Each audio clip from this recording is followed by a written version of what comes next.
अस्सलाम वालेकुम वरहमतुल्लाह। आज के इस लेक्चर में हम देखेंगे कि व्हाइल लूप मैटलैब में कैसे रन करते हैं या कैसे उसका कोड लिखते हैं। हम कंट्रोल फ्लो स्टेटमेंट्स पर 2-3 लेक्चर्स में बना चुका हूँ, इफ़ की स्टेटमेंट पर बना चुका हूँ और फॉर लूप पर बना चुका हूँ। इस पर ये थर्ड लेक्चर है व्हाइल लूप पर। और व्हाइल की जो आपके पास लूप का जो स्ट्रक्चर होता है, सबसे पहले हम रिजर्व्ड कीवर्ड व्हाइल लिखते हैं। लोअर केस में सारे लेटर्स होने चाहिए। यहाँ पर कोई कंडीशन होती है जिसको आप चेक लगाते हो कि जब तक वो कंडीशन ट्रू रहे तब तक लूप एग्जीक्यूट हो। यूं ही कंडीशन फॉल्स हो आप लूप से एग्जिट हो जाएं। और वाइल को एंड करने के लिए जो बॉडी है उसके हम एंड पर ये वर्ड रिजर्व की वर्ड लगाते हैं एंड। जिस तरह इफ की बॉडी में भी एंड लगाते थे, फॉर में भी एंड लगाते थे, वाइल में भी एंड लगाते हैं। अब ये कंडीशन जो है ये एक कंडीशन हो सकती है, मल्टीपल कंडीशंस की कलेक्शन हो सकती है जिसमें आप और को यूज़ कर सकते हो, एंड को यूज़ कर सकते हो। तो और के लिए बेसिकली हम ये यूज़ करते हैं और एंड के लिए हम ये वाला जो एम्परसेंड साइन है उसको यूज़ करते हैं। तो इस पर भी लॉजिकल ऑपरेटर्स पर भी मैं वीडियो बनाऊंगा इंशाल्लाह। लास्ट लेक्चर में अगर किसी ने नहीं देखा फॉर लूप का, वो पहले वो देखे। हमने लास्ट टाइम एक प्रोग्राम किया था जिसमें हम फर्स्ट एन नेचुरल नंबर्स को का सम कंप्यूट कर रहे थे।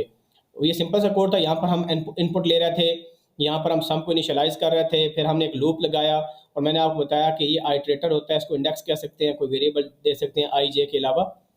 तो ये एक वेक्टर हम फॉर लूप में लिखते हैं और आपका आइटरेटर बेसिकली यहाँ पर जो भी वेक्टर हो 1 कॉलन n का मतलब है बाय डिफ़ॉल्ट स्टेप साइज इसमें 1 का होता है। अगर कोई इसमें 2 का स्टेप डालेगा, फॉर एग्जांपल कोई ऐसे करता है इस तरह करके, तो फिर क्या होगा, पहले वैल्यू 1 होगी, फिर 3 होगी, फिर ऑड नंबर्स आपके पास आइटरेटर की वैल्यू में आएंगे। तो अब हम एग्जैक्टली और यहाँ पर हम सम कर रहे थे और लूप एंड हो गया, फिर हम डिस्प्ले कर रहे हैं। इसी एग्जैक्टली कोड को हम वाइल लूप से करते हैं कि वाइल लूप में कैसे करेंगे। तो सबसे पहले चीज़ इंपॉर्टेंट है कि वाइल में कंडीशन होती है, लेकिन ये जो आइटरेटर होता है, नॉर्मली जब आप कन्वर्ट करते हो फॉर लूप को वाइल लूप में, तो ये इनिशियलाइजेशन जो कि फॉर के आगे हो रही है, ये आई की आइटरेटर की इनिशियलाइजेशन आप वाइल से पहले करनी है। तो यहाँ पर देखें उसी कोड में हमने यहाँ पर इनपुट ले ली, यहाँ पर सम नंबर्स को इनिशियलाइज कर लिया और ये काम जो कि हम फॉर के साथ कर रहे थे ये हमने पहले किया। और वाइल के बाद आगे कंडीशन लगानी है कि आई टी की value less than equal to N, जो कि कंडीशन आप यहाँ पर देख सकते हो। यहाँ पर हमने लिखा ना आई टी की को इनिशियलाइज किया, तो फॉर लूप में ऑटोमेटिकली कंडीशन टेस्ट हो जाती है कि जी आपका जो एंड है लूप का वो जो एन की वैल्यू है वहाँ तक जाएगा। लेकिन यहाँ पर हमने एक्सप्लिसिटली लिखना है कि I T less than equal to N, यानी जब तक लेट्स सपोज हमने 3 नंबर का सम करना है नेचुरल का 1 + 2 + 3, जब तक एन की वैल्यू 3 या उससे कम है तब तक चलेगा, और अगर एन की वैल्यू 3 से बड़ी हो जाए तब नहीं चलेगा। यानी लेस देन इक्वल टू 3 के लिए अगर एन की वैल्यू 3 है ये लूप चलना चाहिए और फिर rest of the statement is same. और यहाँ पर एक और चीज़, यहाँ पर ऑटोमेटिकली देखें इसके अंदर इंक्रीमेंट भी हो रहा है। ये देखें इनिशियलाइजेशन है, इंक्रीमेंट भी बाय डिफ़ॉल्ट 1 का होता है और ये आपका एंड है। तो एक ही वेक्टर में सारी चीज़ें हैं, यानी इनिशियलाइजेशन भी है, इंक्रीमेंट भी है और एंड पॉइंट भी है। लेकिन यहाँ पर इनिशियलाइजेशन पहले होती है जिस तरह आप C++ में करते हो, यहाँ पर कंडीशन टेस्ट होती है और लूप की बॉडी के एंड पर आपने इंक्रीमेंट करना होता है। यहाँ पर एक्सप्लिसिटली आपको इंक्रीमेंट भी करना पड़ेगा। इनिशियलाइजेशन लूप से पहले होगी, कंडीशन वाइल के साथ टेस्ट होगी और इंक्रीमेंट जब आप सारी स्टेटमेंट एग्जीक्यूट कर लेंगे तो एंड से पहले आपने इंक्रीमेंट करना है। और ये स्टेटमेंट वही है जो हम पिछले लेक्चर में पढ़ चुके हैं। अभी मैं इसको रन अगर करूँ तो फॉर एग्जांपल मैं पहले स्टार्ट करता हूँ, 2 नेचुरल नंबर के सम यानी 1 + 2 का चेक करते हैं, तो आंसर आपके पास 2 आ गया। Sum of first 2 natural number is 3, क्योंकि 1 + 2 3 होता है। फिर अगर हम 3 का चेक करना चाहें तो आंसर 6 होता है, 1 + 2 + 3 6 होता है।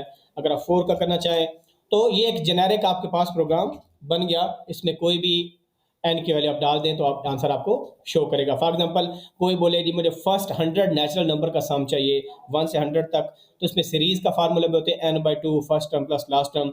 उससे आप कंफर्मेशन भी कर सकते हैं, आप 100 लिखें तो यही आपका आंसर आएगा। तो जस्ट लाइक अ कैलकुलेटर भी आपका काम दे रहा है। अच्छा, तो अब हम इसको डिबग करके देखते हैं, जो सबसे क्रूशियल पार्ट होता है किसी भी प्रोग्राम को समझने के लिए। लेट्स सपोज हमने यूजर ने नंबर इंटर कर लिया और हम यहाँ पर ब्रेक पॉइंट लगाते हैं इस पॉइंट पर, ठीक है। अब रन एंड एडवांस पर क्लिक करना है आपने और यहाँ पर लेट्स सपोज हम 3 डालते हैं। आपके पास एन की वैल्यू 3 है, यहाँ पर देखें एन पर ले जाएं तो वो 3 वाली शो करेगा, सम नंबर्स में 0 पड़ा है। अब ये लाइन एग्जीक्यूट होगी, वंस ये एग्जीक्यूट होगी तो आई टी की वैल्यू आप देखें 1 है, यहाँ पर भी 1 है और वर्क स्पेस में भी आपको 1 शो कर रहा है। अब यहाँ पर कंडीशन टेस्ट होती है, वहाँ पर हमने देखा था कि टेस्ट नहीं होती, वो वेक्टर पूरा ही फॉर लूप में इनपुट हो जाता है, तो उसमें अंडरस्टूड चीज़ होती है कि पहले आईटी पहली वेक्टर की वैल्यू लेगी, फिर अगले एलिमेंट की एंड सो ऑन। यहाँ पर आप देखें आईटी की वैल्यू यहाँ पर टेस्ट हो रही है, बेसिकली कंपैरिजन ऑपरेटर आपके पास है, तो इसका आंसर इधर ट्रू आता है और फॉल्स आता है। तो आईटी की वैल्यू 1 है, एन की वैल्यू कितनी है जी, एन की वैल्यू 3 है, 1 less than equal to 3 true. तो ट्रू होता है तो तब हम अंदर जाएंगे। अब यहाँ पर कंडीशन टेस्ट होने लगी है, तो ये देखें कंडीशन क्या होगी, ट्रू आपकी हो गई, ये कंडीशन होगी ट्रू। तो अब हम क्या करेंगे, सम नंबर्स में पहले 0 पड़ा है और आईटी में 1 पड़ा है, तो 0 प्लस 1 सम नंबर आप देखेंगे अभी नेक्स्ट इस लाइन के बाद 1 हो जाएगा। तो ये देखें आप, ये 1 हो गया, यहाँ पर भी 1 हो गया, और अब हमने इंक्रीमेंट करना है। अभी देखें आईटी में 1 है, जब ये लाइन एग्जीक्यूट होगी तो आप आईटी में देखिएगा इसमें वैल्यू 2 आ जाएगी, और हम एंड पर चला गया लेकिन एंड अभी नहीं हुआ बिकॉज ये कंडीशन ट्रू है।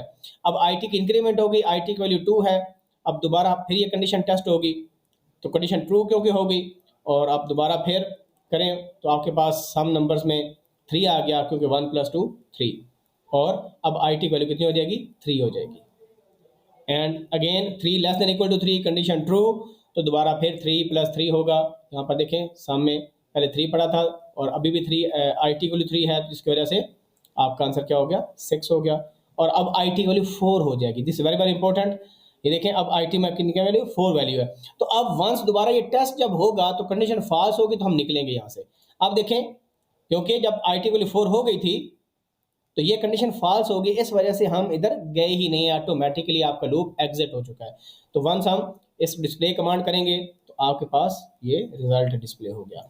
तो इस तरह वाइल लूप काम करता है, और जो डिफरेंसेस हैं बिटवीन वाइल एंड फॉर वो भी मैंने आपको बता दिए। कोई क्वेश्चन हो तो please ask in the comment section. Thank you very much. अल्लाह हाफिज़।